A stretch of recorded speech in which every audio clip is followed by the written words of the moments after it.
Alright guys, welcome to the channel. Today I'm going to be showing you guys how I was able to achieve that blow-off valve sound on my 4.0 T car. So this is actually going to be applicable to the S6, S7, RS6, RS7, A8 and S8 cars. So all you would really need to do this at home is have a caliper so that you can measure some openings on the intake, but other than that, it's a super straightforward process. So here's the engine bay of the 4.0 T. I have some aftermarket inlets, but even the stock ones will have some tubes or openings sticking out like this. Basically what these are is a recirculating valve unit. So here, so typically you would have these tubes, one going like that and then one like this. How the process goes is you're building boost when you're on the throttle, and once you let off, so that air needs to go somewhere. So usually what a blow-off valve does is it vents to atmosphere, but in this system and a lot of systems in cars, that excess boost pressure is actually diverted from the intake, and it goes through here to the valve, and then it can go back into the intake system and go back to your turbo, so it can kind of reuse it. So what this method requires is that you remove these hoses, so from here and here, and take off the clamps from here and here, if you can see down there.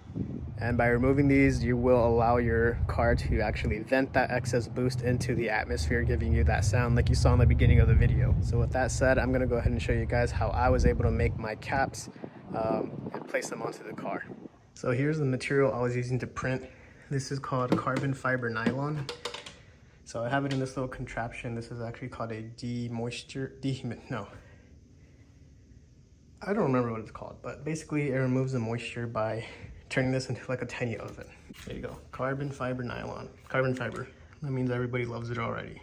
So basically why I use that is because it's very heat resistant, so it can handle the temperatures of the engine bay, and it's actually very flexible, so has some flex. It'll allow me to put those caps and kind of squeeze them onto the openings on the intake. So even if I make it a little too small, I can still squeeze it on there. And this is my 3D printer that I'll be using later in the video, but it's just an Ender 3 V3 SE. I have a hot end upgrade so that I can print a higher temperature, so that I can actually print the carbon fiber nylon, but I'll skip most of this boring stuff. If you guys know about 3D printers, you'll understand what I'm saying, but if not, you probably just want to see the car stuff. So I used Autodesk Fusion 360 to model all of these parts. I'm going to go ahead and show you the process of me making them. I'm not the best, but I'll try my best to show you. We're just going to make 2 caps, and I think I'm going to try to put the Speed Freaks logo on them or something.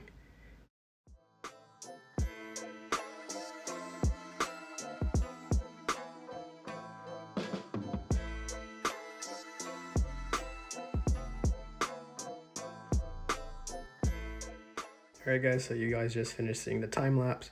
These are the finished models, so it's just the caps. You can see here I put a little SF for Speed Freak, so I thought that was a pretty cool touch for the logo on the channel, but they're actually going to be like a little embossment on the end of the cap. But now we're just going to go ahead and export these into the splicer and send them to a 3D printer.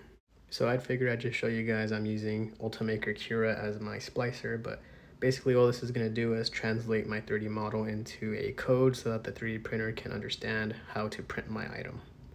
So here I'm just doing a test run with some PETG, which is a less expensive material, but just going to make sure that the model comes out good, and if it does, I'll go ahead and print the actual carbon fiber. Alright guys, so here's the final piece. This is the carbon fiber nylon cap. I just got to clean off the edges and then clean off the glue, but other than that, it looks pretty good. So here you can see the SF logo. It's actually very flexible, so that's going to be good, but this is what we ended up throwing on the car. So that was just the overview of the process I went through so that I can make these caps. I'll go ahead and throw in some sound clips here so you can hear what the caps sound like from the outside. This was recorded on a GoPro that was just stuck onto my windshield.